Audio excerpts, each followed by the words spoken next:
آیا تاسو د سایبري امنیت زده کړیالی یاستئ؟ آیا تاسو په سایبري امنیت کې فعاله دنده لرئ؟ آیا غواړئ سایبري امنیت زده کړئ؟ که ستاسو ځواب هو وي نو راځئ په دغه ویډیو کې تاسو ته د خپل تصمیم په اړوند معلومات درکړم چې آیا ستاسو تصمیم سم دی او که ناسم. نو راځئ په ویډیو باندې شروع کوو. سایبري امنیت د ایمرجنګ ټکنالوژي له جملې څخه یوه بهترینه ټکنالوژي ده چې په مرسته یې تاسو کولی شئ له سایبري حملو او سایبري بریدونو څخه د کمپیوټر له سیسټمونو، شبکو او معلوماتو څخه ساتنه وکړئ.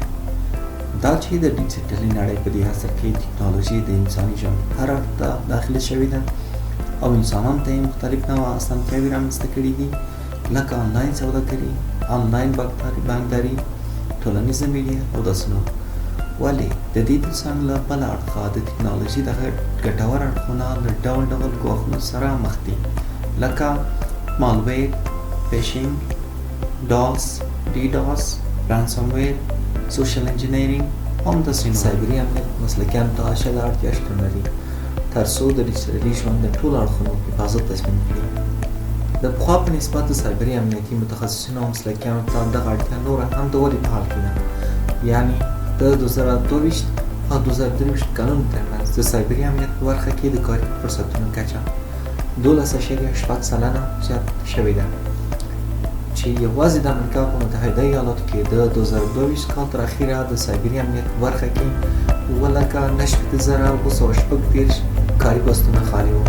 همدارنګه د څېړنې له مخې اټکل کېږي چې د سایبري امنیت په برخه کې به په نړیواله توګه د کاري فرصتونو په برخه کې له 2023 څخه تر 2033 کال پورې 33% زیاتوالی راشي، چې دا سلنه د نورو ټولو کاري ساحو په نسبت زیاتوالی ښیي.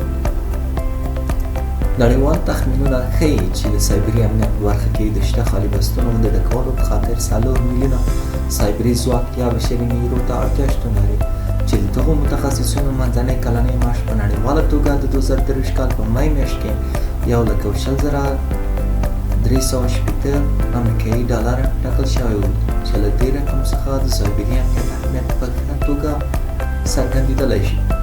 د سایبري امنیت د نړیوال بازار اندازه په 2021 کې 1.9 میلیارد ډالر وه او تمه کېږي چې دغه کچه به تر 2030 کال پورې 650 میلیارد ډالرو ته ورسیږي. سایبري امنیت یوازې یو مسلک نه بلکې یو لوی فرصت دی چې په ډیجیټلي نړۍ کې یو ژور اغېز لري، چې په مرسته یې نه یوازې تاسې ډېر مالي عواید ترلاسه کوئ بلکې کولی شئ د دولتي نهادونو، لویو کمپنیو، شرکتونو، سازمانونو، بانکونو او داسې نورو نهادونو محرم او مهم معلومات له هر ډول سایبري تهدیدونو څخه خوندي وساتئ.